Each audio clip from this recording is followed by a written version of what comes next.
Steve Russell of Edible Blue Ridge today on Meet the Farmer TV.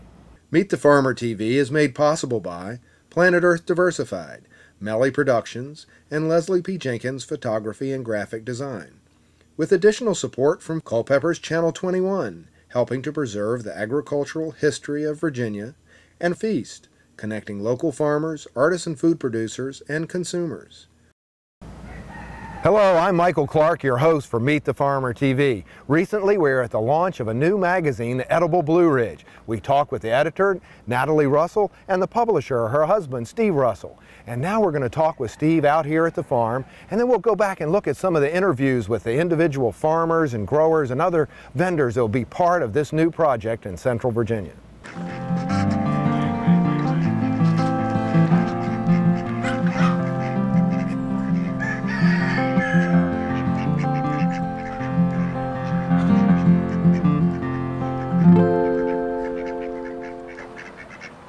So Steve, we were at the space above Live Arts, and you had a great dinner. I guess Harvest Moon catered that? That's correct. Mark Hahn at Harvest Moon provided the food for our launch event, using a lot of local producers and a lot of great local food. Obviously, that's what we're all about, so we loved having that aspect to the event, and it was a better turnout than we expected, and I think everybody had a really good time. Well, that's great. And we talked to a number of the vendors that were there, Joe Cloud, we talked to Mark, we talked to Gail Hobbs-Page. Right. I think there was some stuff there from the farm at Red Hill, and we actually went out and did a whole show with them. Right, we had their salsa there. We had Gail's cheese from Caramont. We had greens from Roundabout Farm. We had so many great local producers and their great products there for everybody to share and enjoy. Yeah. Now, one of the things that you did after that event was you worked a special arrangement with Stanton Grocery where you were going to follow some local ingredients. They were going to put them on the menu. Right. And so we've been in this spot for several months this year watching the progression of peas, and we actually have some of the peas now.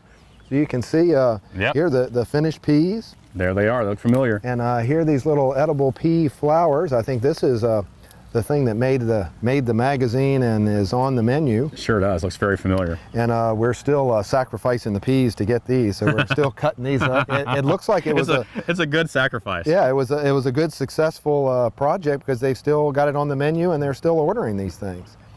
So tell us, how did that work? How did you come up with this arrangement to follow some local produce? That is it's a story concept that we do in each issue. Where we isolate a dish at a restaurant that uses and supports local ingredients. We work with usually the chef or whoever's involved and identify what those local ingredients are, then talk to the producers, and I go visit the farms, each one of them, and trace the ingredients, kind of the milestone in the journey of those ingredients as they move through the growing process and through the producer's hands into the chef, and the magic that the chef creates with them all the way to when it's served on the table. I think it just goes, it's part of our mission for our readers to learn where their food comes from, and I think this is a really kind of fun way to do it. And I think the more people learn about where their food comes from, the better. And I think this is just a kind of a compelling way to do it, is to actually go out there and be a part of where it's coming from. So we're here in the garden in late spring. It's not yet summer, but it's turned June. It's been 80, 90 degrees. We've had, it seemed like drought, and then we've had 2 weeks of rain, and the ducks are swimming between the rows. But we are finally getting some of the broccoli up, so I'll show you some of this now, a fresh head of young broccoli.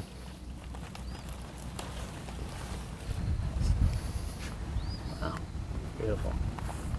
So I don't know if you want to sample this, Steve. Absolutely, you kidding? Try to stop me. Yeah. Here, this is one for the camera. Where's mine? Yeah. Come on, guys. You need 2 hands for that.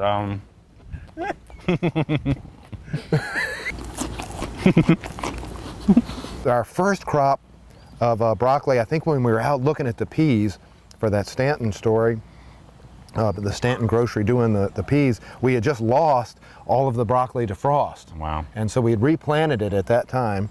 And so now you can see we've got the peas up, and we're beginning to get broccoli out of the field. Yeah, I think this is what it's all about. You know, I think a lot of people think that broccoli comes wrapped in plastic at the grocery store. So you know, this is what it's all about, is to see where it's coming from. Yeah. You know, and it's so nice and sweet when you cut it fresh like Right. that. Well, let's take a look at some other things. Sure. We'll walk down the bottom field. sounds good. Well, Steve, tell me, how did you get this idea to start a magazine called Edible Blue Ridge, and how did you get started on this magazine, Edible Blue Ridge? Edible Blue Ridge is a magazine, it's a food magazine covering Central Virginia with a strong emphasis on supporting the local farmers, food artisans, and chefs who are driving the local foods movement. My wife, Natalie, is the editor of the magazine. I'm the publisher. We both have a strong interest in that area. We both also have publishing backgrounds. We both worked in magazines. So this was a chance really to marry our passions and put out this magazine, which we love doing, and also to get more deeply involved in the local foods movement and spread the word to people who would like to, you know, read about it in the magazine. We are quarterly, which sort of goes along with the idea of the seasons, which we like that idea. We distribute throughout Central Virginia, roughly our territory with 12 counties in Central Virginia. We kind of roughly go from Lynchburg to Orange, and then over in the valley we go from Lexington up to Harrisonburg. So that's kind of, as far as population centers, roughly defines our territory. And we distribute the magazine at 170 locations within that territory. So you have a website? www.edibleblueridge.com, and we've got a new blog there that people can tune into on a weekly basis and see what we're doing in between the times when the magazine comes out. People can kind of find out some other local food adventures. So let's go back and check out some of those people we talked to at the event for the launch of Edible Blue Ridge. I know you from Hamilton's, where we used to bring you arugula and herbs. That's true. And you're not a chef now, you're a farmer. What happened? That's true. I decided a couple of years ago that I wanted to get a little closer to producing food, and cheese making is just about as close as you can get to that sort of thing. And so I started a little farmstead dairy business about 3 years ago, and now I scoot in the back doors of restaurants and grocery stores and specialty food stores, and we're making goat cheese. Wow. We are a farmstead operation, which means that all of the milk that we make into cheese is from animals that are on our property. And so yeah, we're very small. We're only make this past season a couple thousand pounds of cheese, and next year we hope to make a little more than that. We're seasonal. Goats are seasonal, and so we take the winters off, January off. We start freshening again. Okay. It all begins again in another month. So that gives you sort of a chance to rest and sort of enjoy the winter, and lets the animals get geared up for, you know, production, so that they're not, you know, traditional commercial dairies. They sort of just push all year long, and with goats you don't really need to do that. We take a little rest. How many goats do you have? We have a milking herd of about 65. And we have 2 grazing projects, one in Nelson County, another one close by in Albemarle County, where so all in total we have about 125 goats now. But that's always in fluctuation, because some are being sold and some are, you know, for meat and whatever. So That's a big transition from being on the line at a fine dining restaurant to milking 120 animals. Well, it's been just about the hardest thing to learn is the farming part of this, because when you're working in a restaurant and creating food that comes to your back door, and you know, you're basically dealing with a creative interpretation of you know, what the diner is expecting, you know, or what you need to sell, like your food, you know, your things that I used to buy from you. But farming is, especially dairying, is so much tied into the animal and the quality of the life of the animal, which ties into the quality of the milk, which ties into the quality of the cheese, and that is all that is all stuff that I had to learn. And that was a very steep learning curve. Wow. I mean, it's always, we're always trying to make our herd better, and you know, it's never going to stop. I think, you know, you're always going to try to keep improving on the milk. So. How many different kinds of cheese do you make? We make 4 kinds of cheese. We make 2 raw, a feta style, and also what we're calling a tome de chèvre, which is an aged chèvre in a wheel for 60 days, and we wash it with a Petit Mansan vinegar bath that's locally sourced. Then we do 2 kinds of fresh, 1 herbed, and then 1 very plain, very similar to what the French call fromage blanc.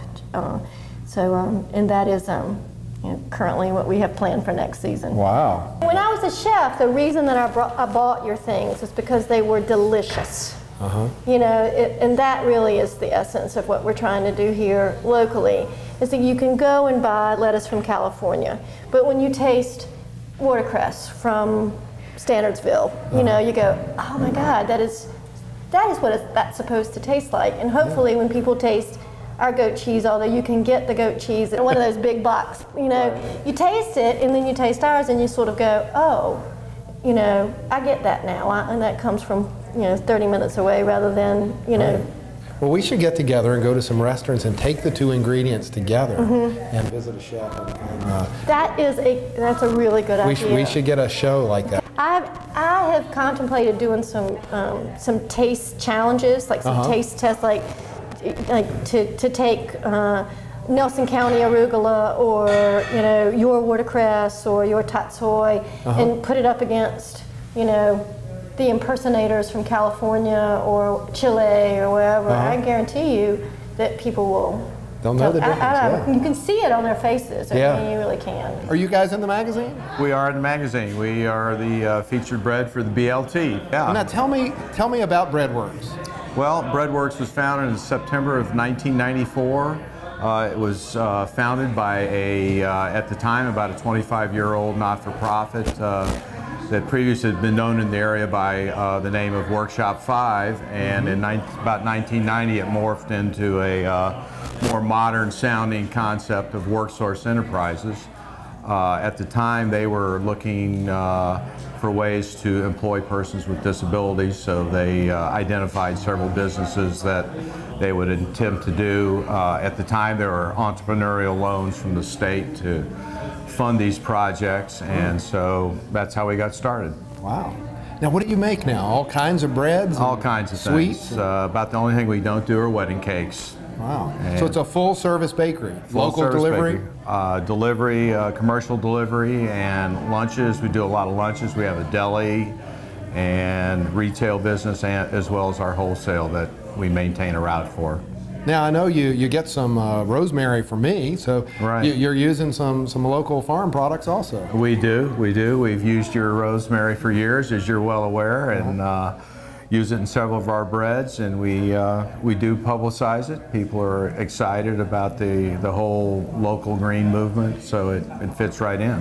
How did Harvest Moon get started? It used to be like downtown on Main Street or something, and well, now we were kind of affiliated with the Blue Moon Diner, or I owned that restaurant for a long time. I still do own it, and I'm in a partnership now, and so I've turned a lot of my attention to the catering company about 4 or 5 years ago. And now I've got some great chefs in the kitchen that have taken over my position, and I have put in place a purchasing chef now. So we have somebody who's actually doing the sourcing and really spending time looking to meet farmers and local, you know, purveyors and stuff like that. So my attention is turned to more. Actually, I can actually run my business a little bit more, and there are a lot of people who are helping to do a really great job for us throughout the operational side of it. Well, you had some beautiful food here tonight.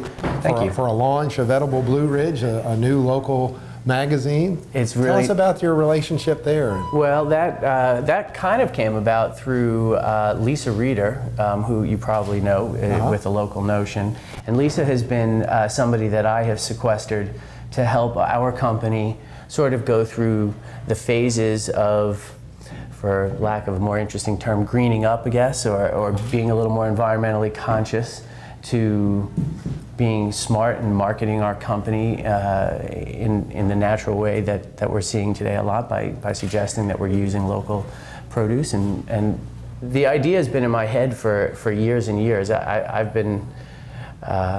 it took me a while to get my business organized, so I'm kind of coming to it at a point when I think it's already been spearheaded by a lot of great people in the last 10 years or so, and it's really moving, yourself included.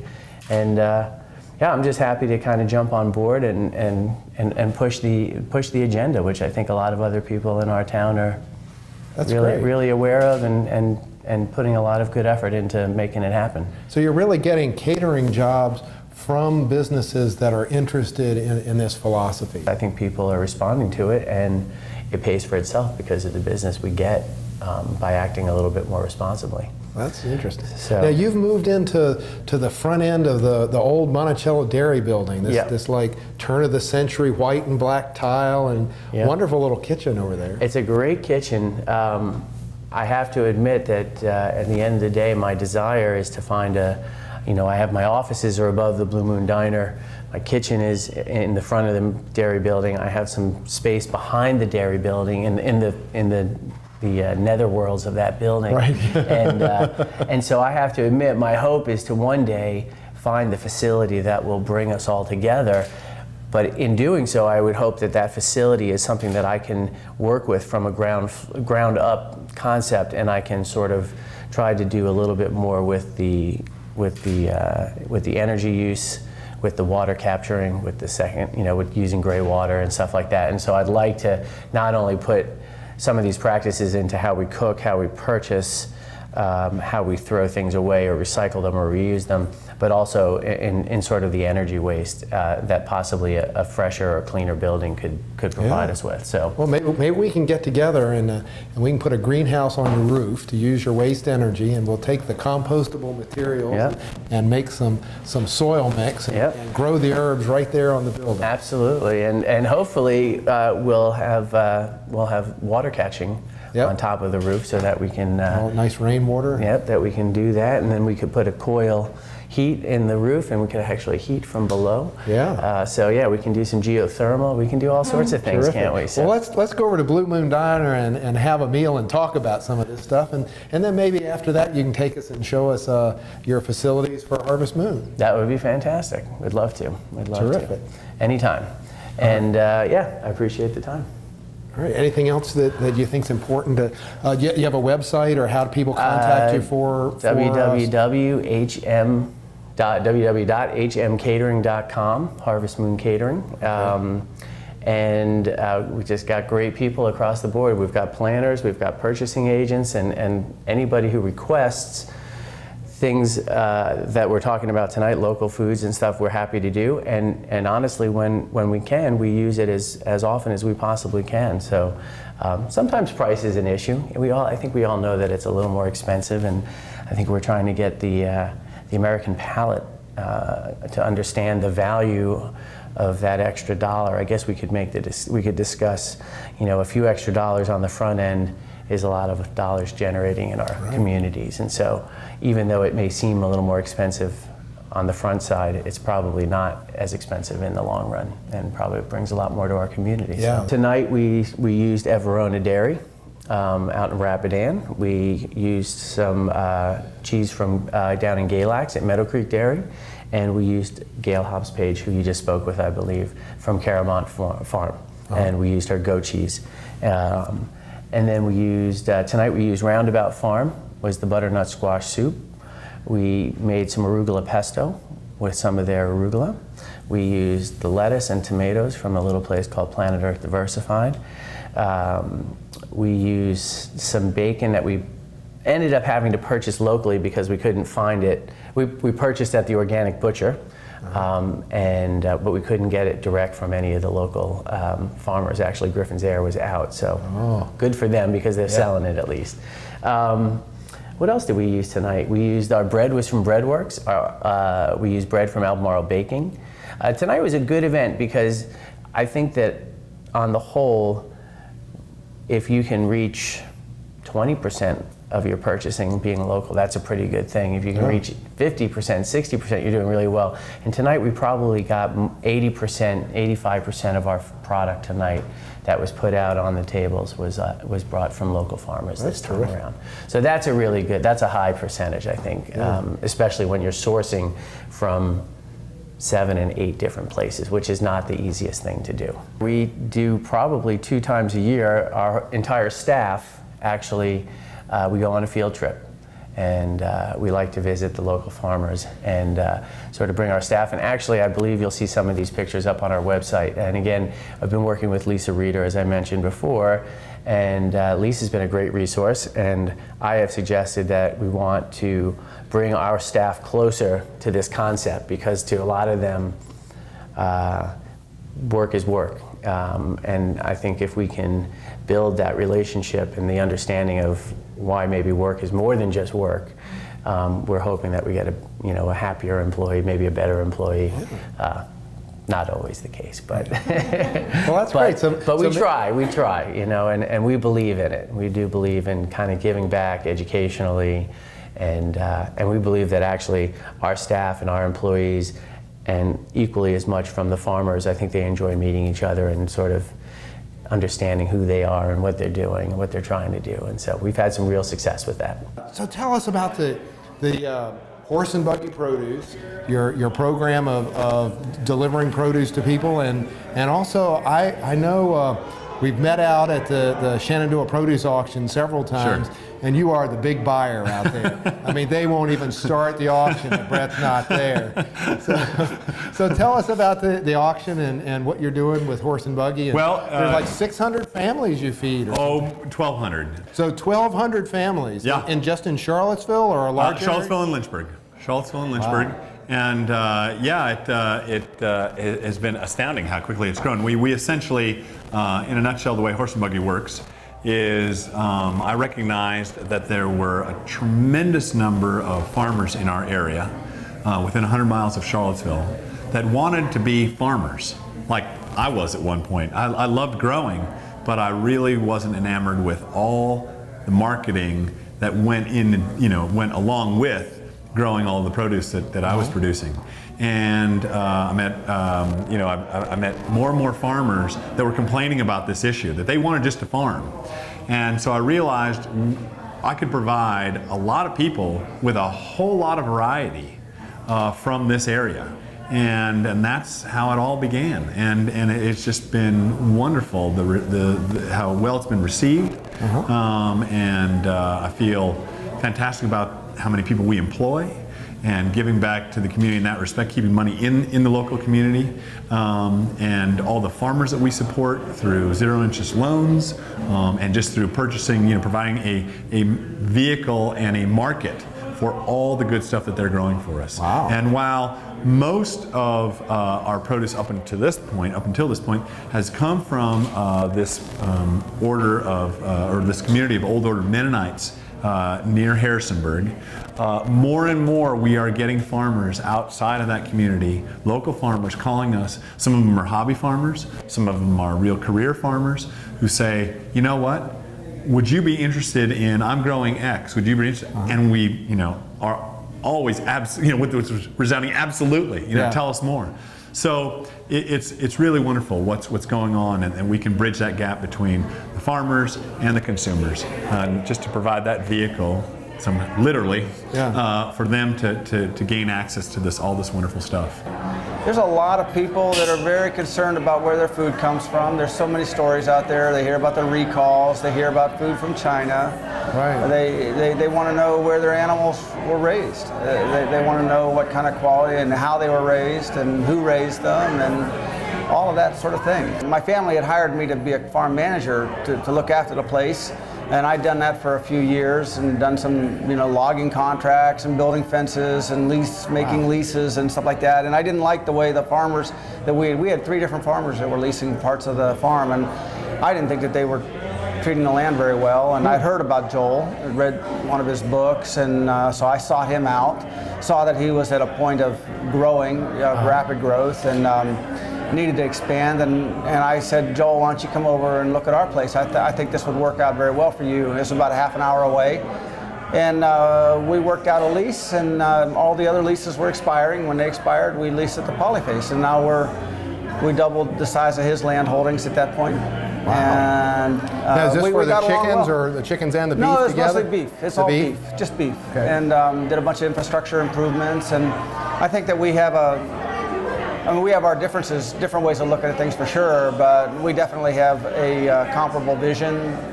Some of the ecological values that we have, you know, we had already gone through the prep program, fenced out most of the drainage areas in the farm, and that was very compatible with Joel's vision of how to do things. And I started talking to him about other things, other entrepreneurial efforts. I was in the middle of trying to make a life change. I was partway through an MBA program, and a unique startup MBA program, first of its kind in the nation, MBA in Sustainable Business through the Bainbridge Graduate Institute, which was an institute that's only been around, I guess today, about 7 years out in Seattle.